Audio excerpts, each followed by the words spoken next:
Hello guys, welcome to back to school. ඉතින් අද ඔයාලා මේ එකතු වෙලා ඉන්නේ මගේ channel එකෙන් NodeMCU ගැන කතා කරන වීඩියෝ series එකේ පළවෙනි වීඩියෝ එකත් එක්ක. ඉතින් මේ පළවෙනි වීඩියෝ එකෙන් මම ඔයාලට කියලා දෙන්න යන්නේ මේ NodeMCU කියන්නේ මොකක්ද? මොකද robotics වලට අලුතෙන් ආපු අය මේ NodeMCU කියන වචනේවත් අහලා නැතුව ඇති. ඉතින් මම අද කියලා දෙන්න යන්නේ මොකක්ද මේ NodeMCU කියන්නේ මොකක්ද මේකෙන් කරන්න පුළුවන් කියන දේ ගැන. ඉතින් ඔයාලා කලින් වීඩියෝ එක බැලුවා නම් ඔයාලා දැනටමත් දන්නවා ඇති NodeMCU කියන්නේ programmable development board එකක්. ඉතින් ඔයාලා කලින් මේ development board වීඩියෝ බැලුවේ නැත්නම් අනිවාර්යෙන් මේ වීඩියෝ එක බලන්න. ඉතින් NodeMCU board එක ගත්තොත් මෙන්න මේකට තමයි අපි NodeMCU board එක කියලා කියන්නේ. ඇත්තටම කිව්වොත් ප්‍රමාණයෙන් ඉතා කුඩා board එකක්. ඔයාලා Arduino ගැන දන්නවා නම් ඒ Arduino board එකකටත් වැඩිය Arduino Uno board එකටත් වැඩිය ගොඩක් powerful board එක තමයි මේ NodeMCU board එක කියන්නේ. ඉතින් අපි මුලින්ම බලමු මේකේ තියෙන specifications මොනවද කියලා. ඉතින් මුලින්ම මේකේ තියෙන specifications ගැන බැලුවොත් මේකේ තියෙනවා Esp8266 කියන Wi-Fi integrated chip එක. ඉතින් මේක අපිට inbuilt Wi-Fi එනවා. ඉතින් අපිට internet එකට connect වෙලා මේකත් එක්ක ගොඩක් වැඩ කරන්න පුළුවන්.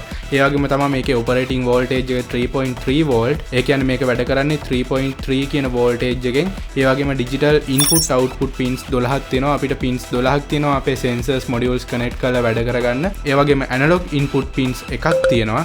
ඉතින් මේකේ clock speed එක ඔයාලට මේ විදිහට බලා ගන්න පුළුවන්. ඒ වගේම flash memory එක 4 MB තියෙනවා. ඒ වගේම length එක width එක අපිට මේ විදිහට බලා ගන්න පුළුවන්. ඉතින් දැන් අපි බලමු මේ NodeMCU එකේ තියෙන parts මොනවද කියලා. ඉතින් අපි මෙන්න මේ විදිහට මේ board එක ගත්තාම අපිට බලා ගන්න පුළුවන් මෙතන ලොකුවට තියෙනවා මේ board එකේ Esp8266 කියන microcontroller එක. මේකේ අතර inbuilt Wi-Fi තියෙනවා. අපිට Wi-Fi එකට connect වෙලා internet එකට connect වෙලා ලෝකේ ඕනම තැනක ඉඳන් මේක control කරන්නත් පුළුවන්. අපි ඉස්සරහට ඒක බලමු. ඒ වගේම ඊට පස්සේ මෙතන එහා පැත්තේ තියෙනවා 3.3 voltage regulator එක. ඒ කියන්නේ අපිට 3.3 කියන voltage එක ඇත්තටම සපයන්න අමාරුයි. ඉතින් අපිට පුළුවන් මෙතන V in pin එකට වගේම මෙතන USB port එකනුත් connect වෙලා අපිට 5 volts වගේ voltage එක ලබා දෙන්න. ඉතින් එතකොට මෙතන මේ regulator එකෙන් ඒක 3.3 volt වලට convert කරලා micro controller එකට ලබා දෙනවා. ඉතින් ඒක බලා ගන්න පුළුවන් අපිට මෙතන. ඊට පස්සේ මෙතන උඩ button එකක් තියෙනවා. මේක flash button එක. එතකොට මෙතන තියෙනවා අපි මේ board එක program කරන්න වගේම power එක දෙන්න පාවිච්චි කරන micro USB port එක. ඊට යටින් තියෙනවා reset button එක. reset button එක click කරපුවම අපිට පුළුවන් මේකේ දැනටමත් run වෙවි තියෙන program එකක් මේක click කරලා ආයෙ මුලට ගන්න. ඉතින් ඔයාලට ඊට පස්සේ බලා ගන්න පුළුවන් මෙතන තියෙනවා USB to TTL converter එකක්. මේකෙන් තමයි අපි USB වලින් දෙන USB port එක හරහා දෙන code එක microprocessor එකට තේරෙන විදිහට convert කරලා ගන්න. ඉතින් ඔයාලට මෙතන මේ INM බලා ගන්න පුළුවන් මේ board එකේ 2.4 GHz antenna එක. ඇත්තටම කිව්වොත් මේ board එක Wi-Fi එක connect වෙද්දි මේ antenna එක හරහා තමයි Wi-Fi වලට connect වෙන්නේ. ඉතින් එතන එහා පැත්තෙම පොඩියට ඔයාලට බලා ගන්න පුළුවන් මේකේ on board තියෙන LED pin එක. මේක ඇත්තටම connect වෙලා තියෙන්නේ D0 කියන pin එකත් එක්ක.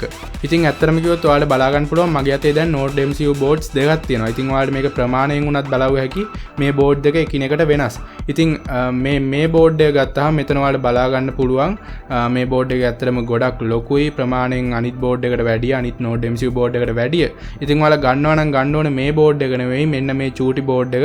මොකද ඇත්තටම කිව්වොත් durability එකෙන් ඒ වගේම අපි configure කරගන්න යද්දී ඇත්තටම පහසුයි. ඒ වගේම quality එකනුත් හොඳ මෙන්න මේ පොඩි board එක. ඉතින් මේ ලොකු board එක ගන්නවා නම් ඒත් කමක් නැහැ අපිට වැඩ කරගෙන යන්න පුළුවන්. ඒ වුණාට සමහර වෙලාවට configuration කරගන්න ඒ වගේම පොඩි bugs ඇති වෙන්න පුළුවන් මේ board එකත් එක්ක වැඩ කරද්දී. ඉතින් මේ board දෙක ගද්දී අපි වෙනස හොයාගන්නේ ඔයාලට මෙතන බලා ගන්න පුළුවන්.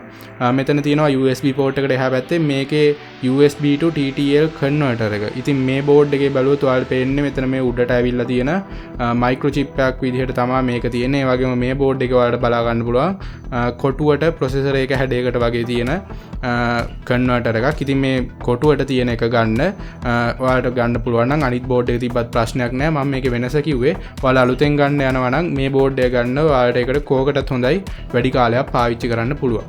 ඉතින් ඔන්න ඔය විදිහට තමයි අපි මේ NodeMCU board එක ගැන දැනගත්තේ.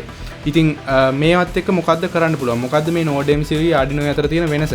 මම කෙටියෙන්ම කියන්නම්. ඔයාලා මේ වෙද්දි දන්නවා ඇති IoT කියලා දෙයක් ගැන. ඒ කියන්නේ Internet of Things. අපේ වටපිටාවේ අපි එදිනදා පාවිච්චි කරන ඕනම බඩුවක්, ඕනම instrument එකක් ඉන්ටර්නෙට් එකට කනෙක්ට් කරන්න පුළුවන් නම් ඒකට තමයි අපි Internet of Things කියන්නේ. ඒ කියන්නේ ඔයාලගේ ෆෝන් එක, එතකොට ඔයාලගේ printer එක, ඔයාලගේ laptop එක, ඔයාලගේ ගෙදර electronic items මේ හැමදේම ඉන්ටර්නෙට් එකට කනෙක්ට් කරලා අපිට ඒවා control කරන්න පුළුවන් නම් ඉන්ටර්නෙට් එක through. ඉතින් අපි ඒකට කියනවා Internet of Things කියන එක. ඉතින් මේ IoT කියන්නේ ලෝකේ ගොඩක්ම පොපියුලර් ට්‍රෙන්ඩ් එකක්. ලංකාවෙත් දැන් පොඩ හැදීගෙන එනවා. ඉතින් ඔයාලා මේ වගේ දෙයක් ඉගෙන ගන්න තියෙනවා කියන එකම ඇත්තටම කිව්වොත් ගොඩක් ලොකු වටිනාකමක් ඔයාලට එකතු වෙනවා. මොකද ඔයාලා අනාගතයේදී රස්සාවක් කරන්න ගියත් ඔයාලා මේ ආශ්‍රිතව ව්‍යාපාරයක් කරන්න ගියත් ඇත්තටම මේක ගොඩක් වටිනවා මේ සම්බන්ධව තියෙන දැනුම. මම මේ NodeMCU series එකේ ඉස්සරහට කතා කරගෙන යනවා කොහොමද අපි ඉන්ටර්නෙට් එක කන්ට්‍රෝල් කරලා ලෝකේ ඕනම තැනක ඉඳන් ඔයාලගේ ලයිට් ඔන් ඔෆ් කරන්නේ. එතකොට ඉන්ටර්නෙට් එක through කොහොමද ඔයාලගේ ඉලෙක්ට්‍රොනික අයිටම්ස් කන්ට්‍රෝල් කරගන්නේ. ඔයාලා කොහොමද ෆීඩ්බැක් එකක් ගන්නෙ. ඒ කියන්නේ මොකක් හරි ලයිට් එකක් ඔන් වුණා නම් ඒ ලයිට් එක ඔන් වුණා කියලා කොහොමද ෆීඩ්බැක් එක ගන්නෙ. ටෙම්පරේචර් සෙන්සර්ස් සරහා කොහොමද ඔයාලගේ ගෙදර තියෙන උෂ්ණත්වය යම්කිසි තැනක තියෙන උෂ්ණත්වය ගන්නෙ. ඒ වගේම දොරකින් කවුරු හරි ඇතුළට ආවොත් කොහොමද අපේ ෆෝන් එකට මැසේජ් එකක් ගෙන්න ගන්න ඉන්ටර්නෙට් එකට කනෙක්ට් වෙලා තියෙද්දි අපි මේ වගේ ප්‍රොජෙක්ට්ස් කරන හැටි ගැන අපි ඉස්සරහට ෆන්ඩමෙන්ටල් එක කතා කරගෙන යනවා. ඉතින් මේ NodeMCU බෝඩ් එක ප්‍රෝග්‍රෑමින් කරන්නේ අපි Arduino වලදී පාවිච්චි කරන Arduino IDE එකෙන්මයි. ඒ කියන්නේ IDE එක කියන්නේ අපි මේ බෝඩ් එක ප්‍රෝග්‍රෑමින් කරන්න පාවිච්චි කරන software එක. ඉතින් ඇත්තටම කිව්වොත් මම ඒකට පල්ලෙහා link එක දාන්නම් කොහොමද Arduino IDE එක download කරගන්නේ කියලා. ඒ වගේම තමයි Arduino IDE එක configure කරගන්න ඕනේ අපිට මේ බෝඩ් එකට ඕන කරන විදිහට මේකට අදාළ libraries දාලා. ඉතින් මම ඊළඟට පොඩි වීඩියෝ ක්ලිප් එකකින් ඔයාලට දාන්නම් කොහොමද ඒකත් කරගන්නේ කියලා. ඉතින් අද වීඩියෝ එකේ මම ওই දේ ගැන තමයි කතා කරන්න යන්නේ. ඉතින් ඔයාලා NodeMCU ගැන හැමදේම දැනගන්න ඇති කියලා හිතනවා. ඉතින් මතක ඇතුව මේ වීඩියෝ එක share කරන්න ඔයාලගේ යාළුවන්ටත් දැනගන්න. ඒ වගේම තමයි මේ වගේ දේවල් ඉස්සරහටත් බලන්න මගේ YouTube channel එක subscribe කරන්න. ඉතින් අපි ඉස්සරහට NodeMCU tutorials වගේම Arduino tutorials වලින් හමු වෙමු. මම ගිහින් එන්නම් ඊළඟ වීඩියෝ එකෙන් අපි ඉක්මනටම හම්බෙමු.